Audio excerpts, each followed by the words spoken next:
What's going on, guys? I'm Logan, and welcome to It's Call Time, the podcast where stagehands and techs talk about our chaotic, sleep-deprived stories behind the scenes. I have our first guest today, and he is my good buddy Blake Joblin. He will give you a little background on his life in our industry, how he got into it, and exactly what he does.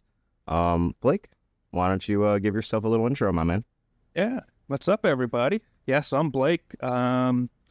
Been mostly an audio guy, can dabble in production management and tech directing, and a little bit of everything, audio, video, lighting, anything that's got circuitry in it. I've been doing this for kind of, more professionally for about maybe 13 years now, I want to say. Started out in, I guess my origin story is in 5th grade.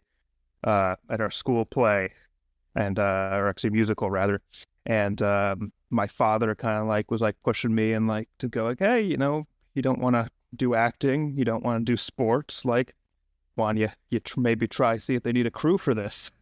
So I went to the music director there and was like, hey, I might give this a shot. He's like, oh, sure, And so in the at my elementary school was a Cafegymtourium, part cafeteria, part gym, part auditorium, which it's a hell of a combination. So I was probably about 10 years old doing sitting behind some just I don't even no name brand mixer in a freaking cloth wrapped case there, they whatever got installed probably 10 years before I even went there. And I enjoyed that, and then kind of went off into middle school and stuck with kind of tech theater stuff, doing sound for the musicals and whatnot, and then eventually went off to high school, and it was good timing for me because actually my freshman year of high school was the first year that my high school actually had a full-time tech director on their staff, and this guy, I'm still friends with him to this day. He's more into lighting, and I was more into sound. He was like, oh, perfect. We complement each other well. And so kept with that in high school. And then started getting a little bit into more pro stuff at venues later on in my high school career. Actually, I reached out to a venue I spent most of my time at, and said, hey, I'm interested in this. And I actually, first time I worked there, wasn't a paid gig, but I intern. there was a battle of the bands that I was on stage for, helping with changeovers and getting all the kids hooked up to their amps right and whatnot. And they saw me and said, oh, you're pretty good at this, you want to come here a bit. And I started I interned for probably a few months, mostly on audio, and then my sort of big break came, I guess if you would call it that, when I was shadowing the venue monitor engineer for a band. And long story short, tempers rose, and the tour and this local audio guy started kind of butting heads a bit. And the local audio guy said, all right, screw you guys, I'm going home. And he walked off, went to his car and drove off. And I'm standing there stage left, and the tour looks at me and goes, so you know how to run this? And I was like, I'll give it a shot, sure. I can do what I can. I mixed monitors for a sold out show there, and they were like, all right, you're pretty good at this. Why don't we hire you? And I was like, sure. I'm just a senior in high school, right? I still go to school. They're like, oh, okay, whatever you can, come through here. And so that's how I really started. Dude, I'm not gonna lie, I knew a little bit of your story from working with you over the years, and it's you and Brett, people who have been in this, or even I know Staub, he was in it for in high school times. Mm-hmm. I had friends my freshman year who were in they called it tech crew or fucking whatever, and they tried to get me in it, and I was like, I don't think I'm going to be into that kind of thing. And look at me now. But it's such an interesting thing to have people who saw it at that young of an age and they knew. And I know you also went to college, correct? Did you really want to go for live stuff, or did you want to go for more studio? my college experience was interesting. So, because like I was saying, it was kind of toward my end of my high school career that I kind of realized what I was kind of good at and might want to do. And so, yeah, I first started looking at colleges for like audio production, mainly studio stuff, just because that's what, I feel like most colleges have, like, a recording studio. Most colleges might not have like a full on live events venue. And so I first started looking at going into that, and then kind of like stopped and was like, well, I've kind of already got my foot in the door for this career. Like, is it really worth it to go like to school for straight up just like tech? And I was like, yeah, maybe not. And I actually then found I ended up going to Pace University in Manhattan, and they actually had a pretty new program at the time that was called Arts and Entertainment Management. That's what I went to school for. So I actually got a business degree, but kind of essentially a concentration in like, entertainment industry stuff. That's pretty sick. I'm not gonna lie. Yeah.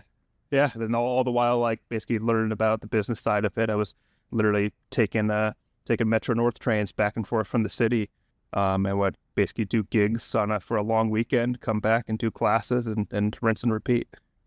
That's the grind. It's like a lot of people don't even realize when you are in this industry, you not just sacrifice a lot of your own free time because, it's all right, I know I have to do this. So any of my free time that there are gigs, I'm going to be going and doing that.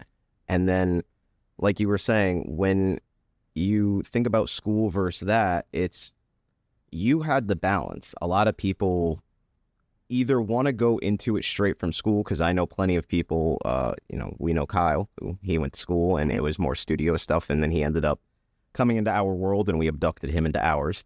Right. And it's not like a school versus no school thing. I believe each kind of teach certain things, and, you have the controlled environment of, the school, and then the uncontrolled environment of what we do in the live world. When you decided to kind of step foot into this, did you think that you were going to stick with just audio when you got into it, or did you think you were going to try and expand? I think when I first started, I thought I would stick into just audio, kind of, but as I got my foot more in the door and kind of like saw like, oh, I could, figure this stuff out as well. Cause growing up, I was the total like computer nerd, at the school, like, literally middle school. We had a local, essentially like morning broadcast. There was like a live, like, I don't know, 7-minute, like, here's what's happening at the school today thing. And I was like the kid that ran that. And I literally completely nerded out, and I figured out how on this old video switcher to get a lower third that had like, a little ticker going across and people's names for like the anchors and whatnot. And I was like, yeah, and I think I'm a bit fortunate too that in the era that I've grown up with and that we've grown up with, where the transition has become more to kind of a computerized, industry with that, where, obviously you've got analog versus digital, and that's kind of that transition happened like right as I was growing up with it. So yeah, it's really funny because when you say analog versus digital, a lot of people won't really know what we mean. And it's like, I remember when I first started at Toads, they had a big Allen and Heath console that at the end of the night, they would always make a joke like, all right, you got to zero it out now. Yep. And it's like, now you could just be like, all right, I'm going to shut the console down. And then all the faders and everything they go down. But when you turn it on, it'll return to whatever scene you did have. Mm-hmm. And that's kind of the interesting thing. And when, you get new consoles and stuff, very much like how we've had, the luck of getting over the last few years at our venues. Mm-hmm. When you have to learn a new console, is it kind of like the same steps going through each console? If it's the same, if you're going from like an Avid to another Avid, or if you're going like how we have the Digicos. We had the training through, shout out to 11th Hour and DNR and all of them wonderful folks over there. They have access to that stuff so that you guys can go up there and get kind of like up to speed on stuff, because I know there is a difference. Obviously, I'm more stage and lighting, but I've asked you guys questions always because as a stage manager, I believe that I need to have the versatility of being able to help you guys. And what is your, I guess, uh, steps when you would have to learn a new console, or if you walk up to a situation where it's a console that you really haven't been on before? Mm-hmm. Yeah. So for me, I mean, I guess the analogy I would make is like it's like kind of like having Mac and PC, sort of. It's like, if you grew up using a PC, like, and you get a Mac, you'll figure it out. You're like, oh, okay.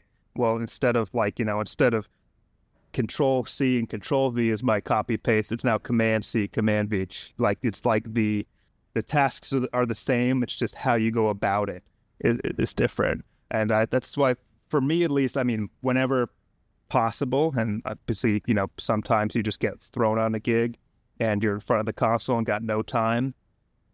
And obviously that's, pressure's on at that point, but if possible, I literally have said to venues, I'm like, hey, can I just come in on an off day? Like, you don't even have to pay me. I just like, this is like furthering my career to be able to sit in front of this console and just go through it without the pressure of having to be working for the gig later, and just go through with a mic, just going right into it and like talking into it and going through, okay, this is where this is and this is where this is, and okay, now I could figure this out. And then the nice thing now being in the digital age is that once you've figured it out and kind of built a file, say that file goes on your USB, anytime you run to that console, you load that up and you know exactly where you're starting from.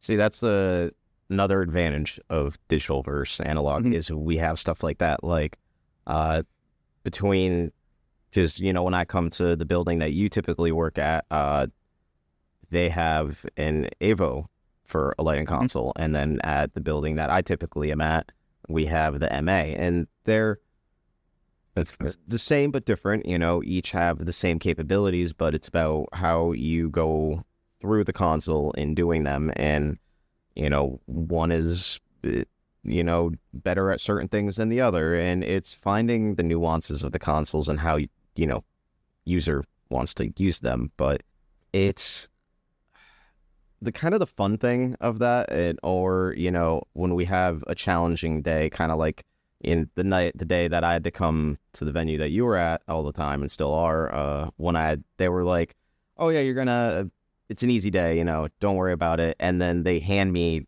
the fucking like 3 pages of cue sheets, and it's like 120 fucking plus cues, and I'm kind of like,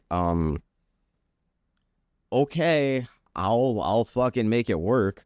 And it's, the scary thing, but it's also the fun thing, because then when you get handed something like that and you're able to make it work, especially on something that you're not typically, used to operating on, or that you haven't operated on in a little while.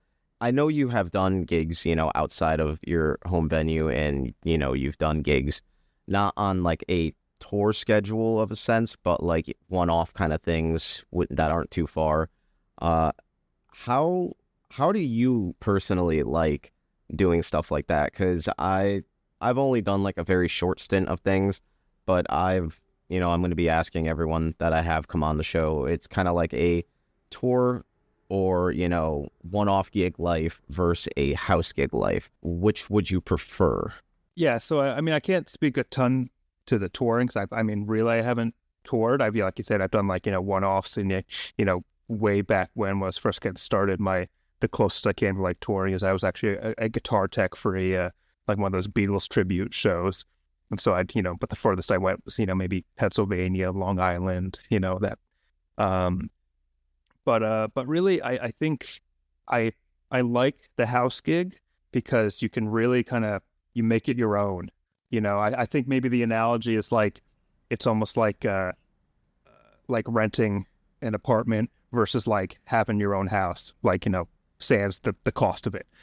Yeah. Because like at a rental, you're like, oh, I would love to, put this thing up there, but I'm like, I can't really put a giant hole in the wall here. I don't know in this place. So that's why I like the house gig, because you can, really, you can make it your own. You could say, hey, like, I like, my setup like this in front of house. I'd like, this modder here, I'm going to, customize this rack how I like it. But that being said, I like the one-offs like here or there, because that's what keeps me on my toes, kind of being able to come in and be like, all right, I got like, this much time to kind of to make this my own for the night. Let's do it. And that's what, kind of, I think that really sharpens your skills when you're kind of like when you're thrown into it. And, you've got that, countdown to showtime where you've got to like just get it all going and then roll with it. Hell yeah, man. And it's like, I know you stepped away from being more on the live side for a little while, and you were doing production managing and stuff for a little while. When you came back, how'd that feel? Opportunity came up, and it was like, do you want to be a production manager? I was like, you know what? Let me give it a shot. It's more what I went to school for. It's more, I haven't, I've, dabbled in it and like helped out people like here and there, but never really, been given that position. I was like, cool, I'll give it a shot. And yeah, I mean, like I like to think I was, decent at it, but it came to the point where I was kind of like, honestly, just like really missing doing audio stuff. And I think what it came down to for me is, I kind of looked at it myself and I was like, really, I'm a creative person at heart. And, you've got painters and their outlet is the canvas. For me, like my outlet is the PA. It's art to me to be able to mix a show, and because every single show is different and it keeps you on your toes, and I miss that creative outlet. So yeah, so coming back to do it audio, I was kind of like, it felt like, being back home again, almost. It's, it was like, this is, the stuff I can do with my eyes closed and, I felt like, yeah, this is, I think everyone on this earth has a purpose. And I'm, some find it when they're, 10 years old, like I did. Some people find it when they're 60 years old. And I'm, so I'm fortunate to think I've found it early on and kind of realized, yeah, this is where I'm meant to be. Hell yeah. That's, I think, one of my favorite things about our industry is that a lot of us come from so many different walks of life, and some of us, like you find it when you're young, and then, someone like me who found it right in my late teens, right at my early 20s. It was something that I didn't know where I could go, but we're just kind of like the island of misfit toys. And, we all have so much to bring in. It's having fun and jokes and stuff, like, when we've had plenty of gigs where it's been very interesting events have occurred. Were you at Flaming Lips, the first one where we had the unicorn and the giant mirror ball? Oh, no, I did the second time, but I remember hearing all about this. Then were you at Phoenix? I think you were at Phoenix. Yes. Yeah. And I'm not gonna lie, that particular show, I'll never forget. I'm standing on stage left, kind of like towards the downstage edge where usually like the snake bot lives, and it's Ian and I back when Ian was still like a hand with us. And that just says how long ago this was, Right. So that show, to put it in perspective for the people listening, the house rig for lighting, we had to have that get sucked up as close to the grid where everything is hung from, and then below that, motors were hung for a mirror wall that was suspended on a, I don't know, like 45, 50 degree angle, and then it basically reflected a LED riser. So the floor was clear and it was a riser that had wheels, but in that was built, LED panels or whatever the hell. So visually, it was fucking trippy as hell, because you're looking at it, dude, like looking at someone walk on it. I went, I don't know if they're walking upstage or downstage, and my brain hurts. What has been, I guess, some of your favorite shows that you've done, whether it be at your main building or some of the other venues that you've worked at? Yeah, I mean, Phoenix, that was definitely one of them, because that was also fairly early on, I want to say, in my time working there. And just to like come in, and I was like, this is insane. like this setup. And also just for me, like that's also just like a band that, man, like I remember when they really hit it big. Like I was probably maybe halfway through high school, I want to say, and I was like, man, this band like was freaking awesome. And then to be able to like work that show was like that was just insane. I think another one that had a similar experience was when Glass Animals. I knew it. I was waiting for you to bring that up because I just remembered the giant pineapple that we had to hang and Giant pineapple disco. oh man, dude, I'm gonna see if I can find like some photos and videos that I have buried. Well, that show I also like. I remember because obviously there's what other shows have pineapple disco ball, but I remember also like being bummed because like I like saw on their tour they also had these giant GA letters, but we couldn't fit them through the door there. But that show also I remember because I think actually it was during the show all of a sudden they like end a song and they don't start the next one, and I'm like hearing chatter on radio like, oh, they like lost their monitors and like whatnot, and I go up on stage and yeah, literally their whole entire battery backup that had all their in-ear monitor transmitters on it and the monitor console, the whole thing just shit the bed, middle of the show. And I'm looking over there and there's a bunch of tour guys just like, elbow deep in their racks, like trying to just unplug everything from us so they can plug it right into the wall. And I was like, oh my God. Dude, and it's like one of those things where it's like, all right, now time to get on your feet. And I'm like over there, I'm like, all right, here's a quad box here. This is hot. And then like they're in there. And of course, like, the guys at the shop that built this rack, never assumed this is going to happen. So shit's zip tied. It's exactly. Everything is zip tied in there. Like they're in there just trying to rip it all apart as quick as they can. Fuckers. Or,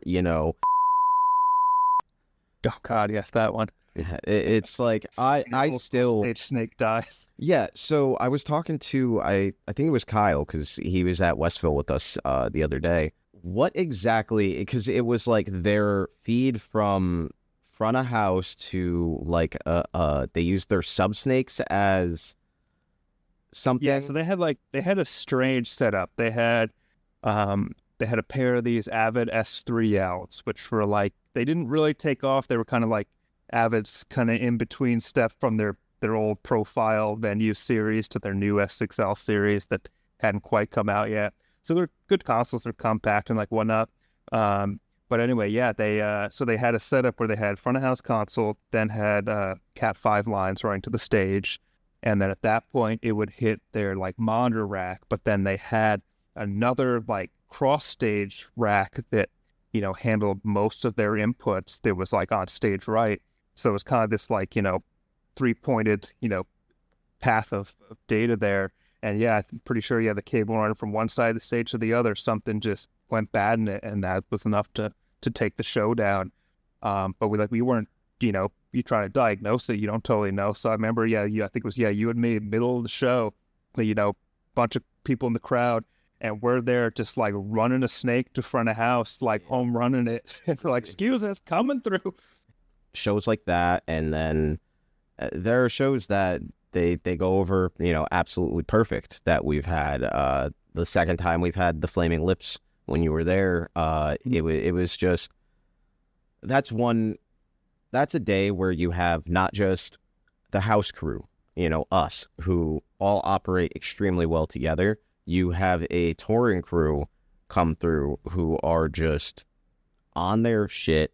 They know exactly how the day is going to go for them so that they know what to ask us.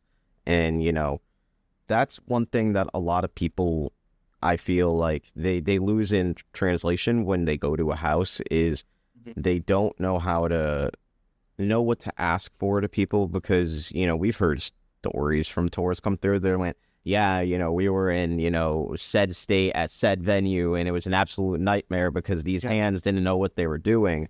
And it's like, obviously we will never name tours, but, or crews, but I've had some nightmare instances, and it's like, I'm trying to think of where we've had, what did they had their little hot pot grill thing backstage. Oh, God.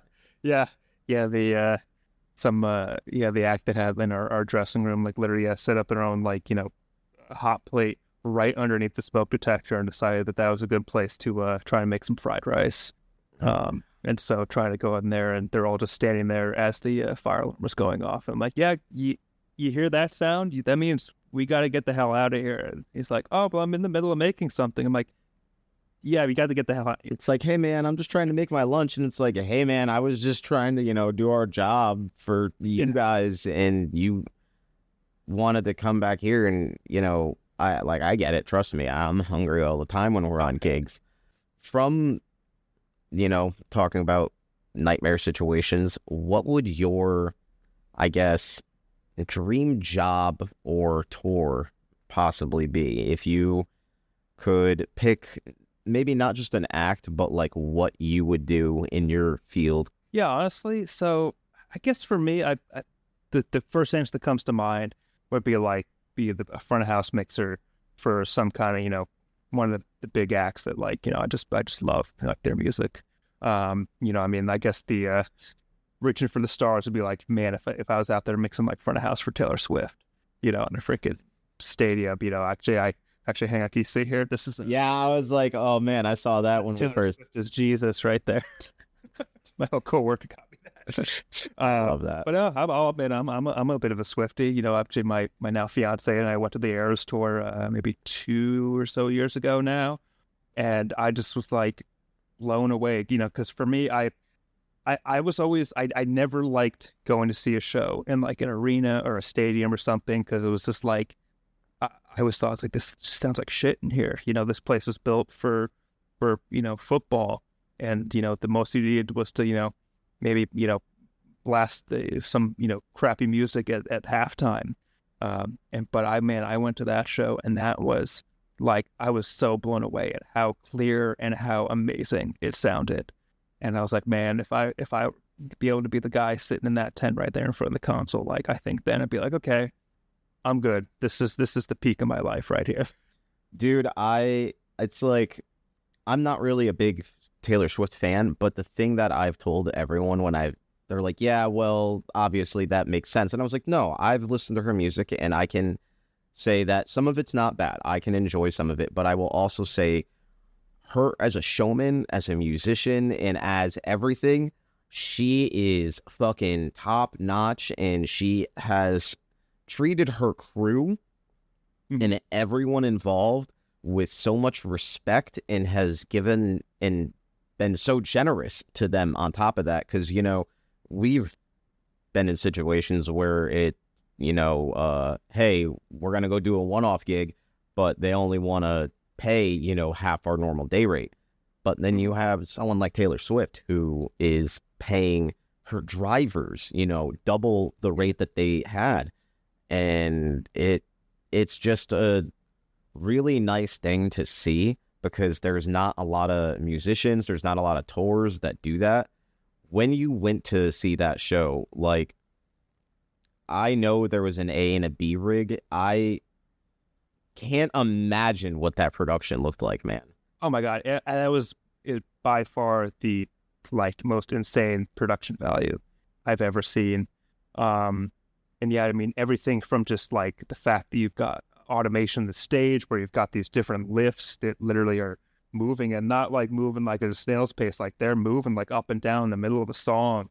From that to the massive set pieces that they literally will, the middle of the main video wall on the stage opens up in the middle and everything funnels in through that, to even I'm looking around and trying to count how many lighting fixtures there are, because there's literally the whole catwalk out there. There was literally a spot followed by a wash, and going the whole way there. And one of the cool things I remember for me was, since I saw it at Gillette Stadium, so there's no roof on there, and it was a slightly cloudy night. So they would have this look where they've got their lights just point straight up in the air, and you look up and you literally see the pattern of the lights on the clouds in the sky. Oh, that's freaking sweet, dude. Cool. Oh, I love that. It's so funny, because people in our jobs, in our industry, it's such a almost double-edged bittersweet thing when we do go to shows, because oh yeah, bro, I tell my girlfriend all the time that it's I would love to go to a show and stuff, but we judge. We notice way more. We hear things, we see things, and we're just like, yo, what? Why? Yeah, so my fiance, she does not work in this industry. She loves concerts, loves music. But yeah, we will go to shows, and I'll be the guy there sitting just like, looking up at the rig, like, looking, and she's like, the guy's on stage right there. I'm like, I don't care about that. I'm looking what PA they got right now. I want to not judge, but I can't help it. When you have a show that you're looking forward to working or something, and then you hear their mix, how tragic is it when you're just like, God, that almost like classic like never meet your heroes kind of thing, but it's just like, God damn it. Yeah, there's definitely been a few that I've like met along the way. Obviously we're not naming names here, but I'd be like so excited. I'd be like, man, this guy's like either McMahon off stage, like he's a dick, or on stage, like, man, he doesn't sound at all like the record. But then there's also like then the side of like, hey, like the performer might be like great, but whatever, audio guy they've brought. I'm like, man, where did you find this guy? And there's definitely been shows where I'm standing in front of house and I'm just kind of like, I'm really hoping this guy needs to go up and use the bathroom real quick. So I'll just, let me just fix all this. When people ask me about the industry, I don't say that in a mean way that it's not meant for everybody, but it definitely is not meant for everyone. They're definitely, yeah. And I found out pretty early on, there's like, and I think someone actually like said this to me, that like, there's people that get it and there's people that don't get it. And I remember like early on, that's like, when I was first starting gigs, and I had like, basically my boss at the time like told me like exactly that. There's people that get it and don't get it. And he's like, and you're the one that wants to get it, Yeah, it's kind of one of those situations where it's you are the one that does all the hard work, but people will see you doing the hard work and see you put the time in, and that they're like, all right, this person actually, they want it. And that's, I think, the thing that a lot of people don't get in our industry is that it is a lot of very long, very hard, difficult days. And, you gotta trudge through a lot of stuff to get to the really good times.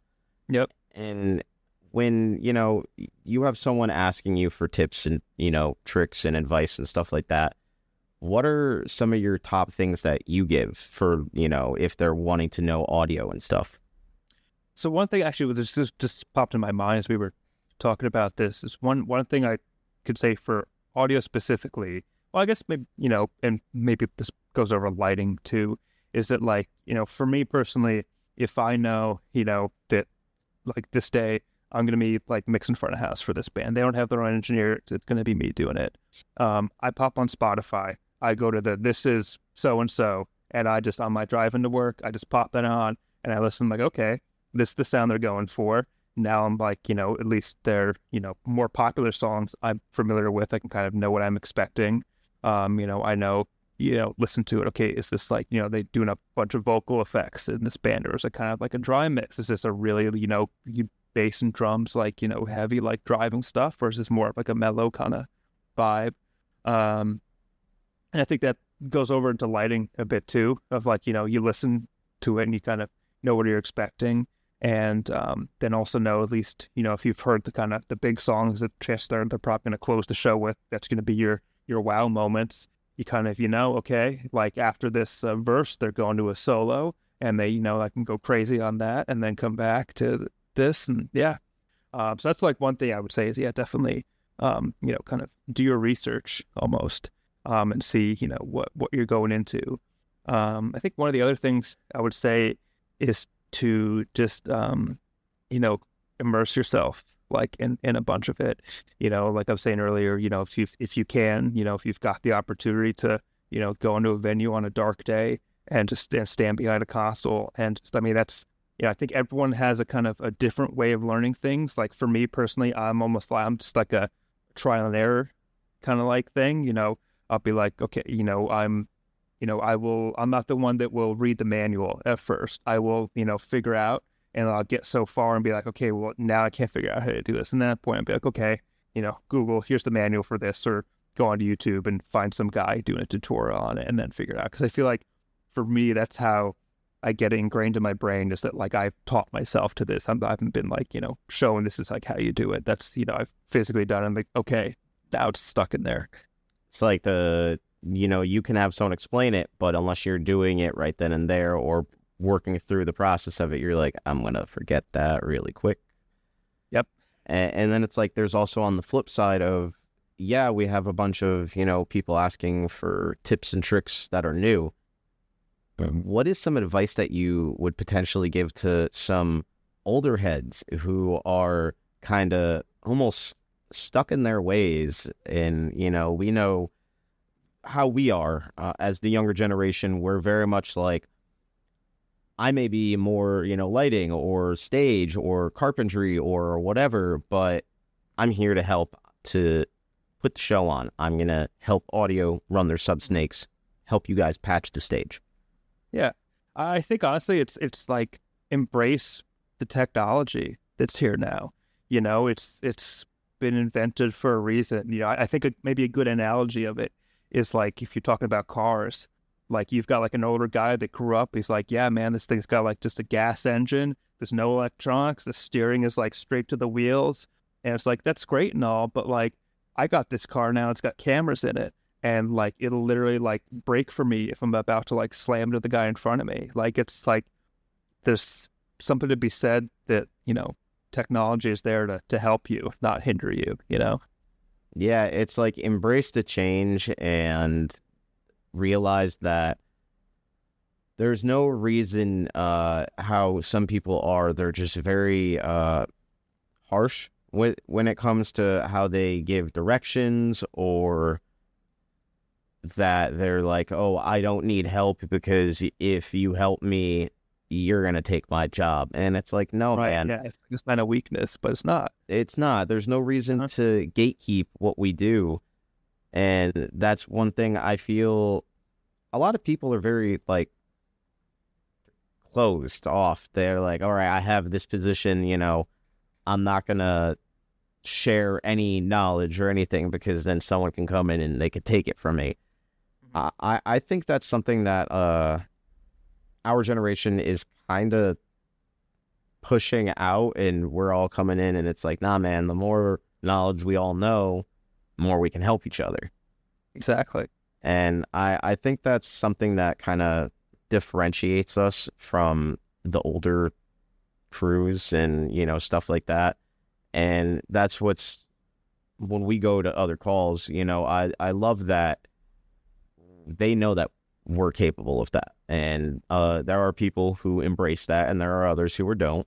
But it's kind of, all right, you don't have to, but I want to see that change. So I'm going to, be that. When you have tours come through and when you're doing like production managing, what kind of tips would you give someone for, advancing or day of show things?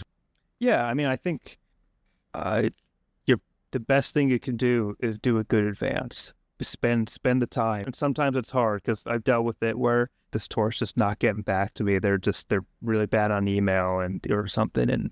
But to the best you can, cover your bases. For me, like I had essentially like just like a checklist of like everything from make sure that you're on the same page as when showtime is, because I've had that where like they're like, oh, well, here's our schedule. I'm like, we gotta know. Be like, well, hang on, it's a 7:30 show, not an 8:00 show. So let's back that up. Just attention to detail on that, because the last thing you want is like to come to that show day and then go, oh shit, everyone's tickets say 7:30, but the show's at 8, or actually worst case it'd be vice versa. They're gonna start before everyone's like there or something, and so like nipping that in the bud early on is huge. I think also when it comes to like the day of, the smile goes a long way. When they first show up, the first words you say mean a lot. My first always be like, hi there, welcome to Connecticut. How's everybody doing? How's your drive up? Whereas, I've definitely seen people that like, someone steps out of the bus. Hey, you got to back the bus up a few more feet here. We're blocking like this. Like, no, you don't. You start on, put your best foot forward. You get what you give back. If you're putting off the good vibes, there's a much higher chance that you're going to get the good vibes back. Dude, that's like as we, you and I both know, the production manager that we had at the venue that you and I met at, Tim, shout out to Tim Burke. What, Tim? Fucking Timmy boy. I have him actually as a guest later this month. Well, it's great. Like, so, I was talking about like that checklist for advancing. It's basically like Tim, who I essentially stole that from. Because I like saw his advances like back when it was like, I like how this is categorized. It's a good idea. I'm gonna borrow that idea. Dude, it was so funny because, Lorenzo and the boys, they all kind of stepped away from doing this. And when I came to College Street and I got to work with Tim, because I had met him at Klein, which was the venue that I first started at, and he was going to be there in the gentleman who was the head there as like the head carp or whatever, he wanted Tim to kind of step into that role, but then Tim got offered the College Street gig and he went and did that. Like the vibe, like you were saying, bro, that is such a giant thing that so many people don't really realize. It's not like make or break, because you can have a day where everyone's just kind of like kick back, no one really gives a fuck. It's like rule 1, do our job safe and efficient. Rule 2, have fun. Exactly. And it's like so many people would love to do what we do. They may not understand the things that go behind getting to where we are. But I was talking to somebody the other night and they went, this is my favorite show of the year. I wish every show had this feeling. And I went, well, here's a little bit of something. The way I look at it is every show is like that, just not to us. We do all of the hard work that we do behind the scenes before the show to help the crew and the band have the best possible day that they have. Because again, if the vibe is good and we're there to make their day as easy and good as possible, that's going to reflect in the day and in the show. Oh, yeah. And it's like greeting someone at the top of the day, like you were saying, with a, hey, morning, how are you? How was your drive in kind of thing, rather than like, hey, man, like you're a little too close to X, Y, and Z. I need you to move your shit over. I've had tours come in where they're up here and I let them say their thing. And I went, all right, no offense, man. I'm like, you're up here. I understand you had a rough day yesterday. We're a new day. We're a new place. Let's start over. Hi, I'm Logan. Yeah. I'm here to make your day as easy as possible. What's going on, my dude? And doing that, honestly, diffuses so many things. And it's something that, like, I think the experience of being in it, especially for how long you have, is something that pays the dividends in that, it really reflects. Oh, definitely. Yeah. And I think also too, it's, your demeanor throughout and your attitude, like toward it, like it goes such a long way. If you're viewing it more that, we're working together, I'm working with you, instead of you're working for me or I work for you or like something, it goes a long way. Dude, it's like, I don't really like the term boss. It's like we're, someone is the lead because that role exists as a lead. But I don't think anyone ever needs to walk into a day with their, their chest puffed up like, oh, I'm better than so-and-so because I'm coming from this building and I'm doing this and I was on this tour. And it's like, hey, man, bro, I'm pushing the box the same way you are. Exactly. Yeah. And honestly, and I think we were talking about before, kind of just like days from hell where, either stuff isn't working on, our end or the tour's end or something. And what makes a difference is like the attitudes of it. Like if you're like, okay, let me help you with that. Or like, and it's like, hey, it's all good. But if you are suddenly, something isn't working and the first thing you're doing is like pointing the finger and playing the blame game. I'm like, I'm not here for that, man. I'm here to get it to work. And so, that's how you can turn a hell day into a good day, is with a good attitude at it. Oh, dude, it's like I've had instances where, hey, we need to, make this move during the show. It's, moving risers or moving something, and I'm just kind of like, dude, that's gonna be all right. That's gonna be a little difficult. And then they're like, well, we always do this, and I'm just kind of going, I understand that. Just give me a minute to figure out how I can accommodate that for you to the best of my ability. And that's where it's like, again, advice to both new and old heads is kind of like every day is different. You were saying embrace the technology, embrace the change. It's kind of like embrace that every single venue and every single show is going to be different, and you're going to have different crews. And it's like you have to kind of also dictate that pace, because if you're like a tour guy, or if you're a house guy, if you see that the tour is a little frustrated, you kind of got to look at your guys and be like, hey, it's going to be a little bit of a rough day. Just kind of tread lightly. If anything happens, come to me. Don't pop off. Exactly. Yeah, I think that's one thing I was thinking earlier too, is like, as frustrating as it might be to deal with someone who's like incompetent, or like, you don't think what they're doing is how you would do it. Bite your damn tongue. Once you go and you're like in your car at the end of the night, or once you're like in some, back office with the door closed with your buddies, they'll be like, these fucking idiots. But in front of them, you gotta be like, sure, yep, you got it. Yep. And I think that's one thing too also, is that, I think one motto for me a bit is like, I don't think there should ever be like a no answer. I mean, you could say no if something's like literally like unsafe, by all means. Yeah. But like, I for me, it's like, okay, we can't do that, but here's what we could do instead. It's not just like, no, can't do that. Kind of, work with them. There shouldn't always be a no answer. There should be a no, but we could do this. Exactly. There's always a solution. It may not be exactly how, they originally wanted it, or how the advance is, but the thing is, that classic saying of the show must go on is so true. Oh, yeah. And you run into that a lot, it's because that's the interesting thing I think about this industry and like touring, is that, there are no two venues that are identical. Everything is different everywhere you go. Like, even to the point of like, a giant stadium tour. Like, yeah, you're setting up the same rig, but like, it's still a different place. You still got, it's not exactly the same size. You're not parking in the exact same place. Stuff's different. You got to go with the flow, and there's always going to have to be, compromises, because as he said, the show's got to go on. It's like we've had shows, there was one show where it went from solo to the trio to the full band with the full production, and it's just kind of like, okay, well, that not what I expected, but okie dokie then. And you just make it happen. Yes. And it's kind of the fun, difficult, but also the really exciting part about it when everything is different like that. And that's kind of the one thing when I tell people, it's like, hey, it's chaotic, it's crazy. If you like your weekends, this ain't for you. If you like your holidays, this ain't for you. Mm-hmm. And it's like, and if you don't have a, friends, family, partner who understands kind of like what this world really is, and that you're sometimes I will be home for, 2 weeks straight, and then I'm going to be slammed for a month and a half.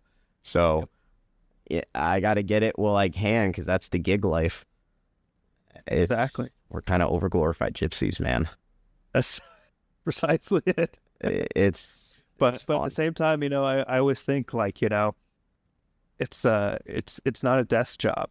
You're not, and like, I don't think I could ever do that. I couldn't go and like sit at a cubicle in front of the same mouse and keyboard every day and basically just rinse and repeat and just be doing that. That's no fun to me. Nah, dude, it's like, I'll never forget. We had just a long, chaotic day, and it was rough. And, very much like how we were saying earlier, you keep your comments to yourself until you are in a place where you are with people that, you're out of the earshot of other people. You know, you're in your little sanctuary spot, you're in your car or whatever the hell. It's the end of the night and everyone's gone home. And I'm just kind of going, God damn it, this fucking shit, son of a freaking God. And Thor looks at me and just goes, shut up, you know you love it. And I just kind of paused and went, yeah. Heck yeah.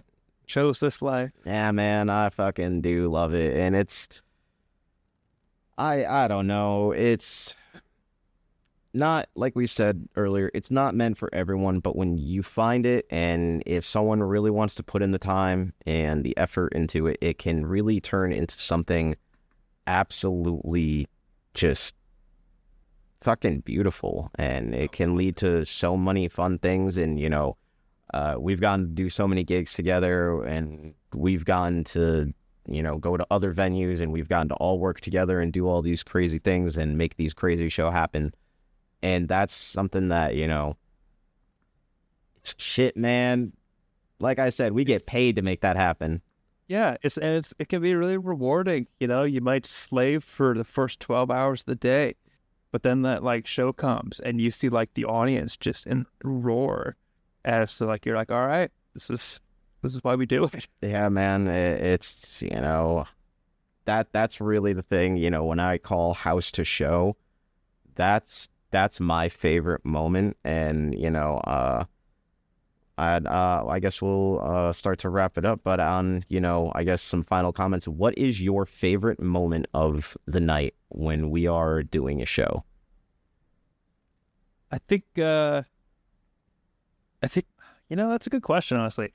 I was going to say first, like, it's like, you know, when that first beat happens, but I then started thinking, like, honestly, for me, it's that moment between, like, the end of the set and the encore.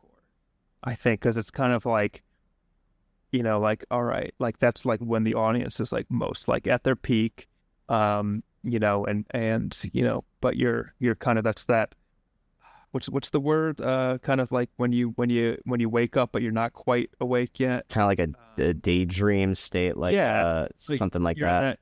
Like kind of like a Twilight Zone or exactly limbo, like almost like a limbo. Yes, yeah, just so like you're about to, you know, go in and start your loadout, but you know the show's not quite over, and you're kind of just like, you know, that's the moment like I savor, you know. Yeah, I feel that. It's like when I call house to show, I think that's that moment for me. You know, I you know, house music fades, lights change, and that fucking crowd hits, and they shriek, and the band walks out, man, and we see everything we did that day, the hard, the easy, you know, all of it, and it's just so worth it in the end. And yeah, man, shit, it's just almost like a thank you to the tour for allowing us to be a part of that.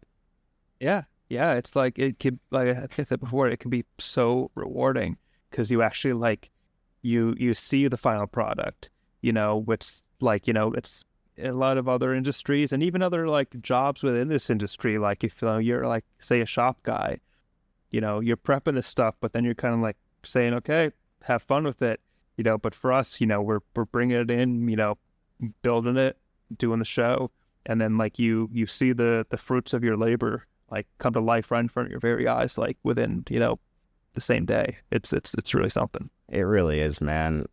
Blake, thank you so much, man, for taking some time out to just, you know, come and chat and be my first guest on, you know, It's Call Time. I'm really excited to start to have some of you guys, you know, that I've gotten to work with over the years and show, you know, you guys and what we do to the world, because I think what we do is not underappreciated, but it's so under the radar to so many people. And, you know, I want to show the fun that we have and we've made over these years and these cool shows together. I want to show that. And yeah, man, it's been a fucking pleasure having you on. Appreciate it. Thanks for having me. Can't wait till, you know, maybe we'll have you come back after we have another busy fall and some stuff. Oh yeah, I'd love to. Hell yeah. All right, guys. That's going to be it for It's Call Time. Thank you, everyone, for listening on Spotify, Apple, whatever the heck, podcasts, YouTube, everything. Blake, thank you again for coming through and hanging out. Guys, have a good rest of your day, and I will see you next time. Later.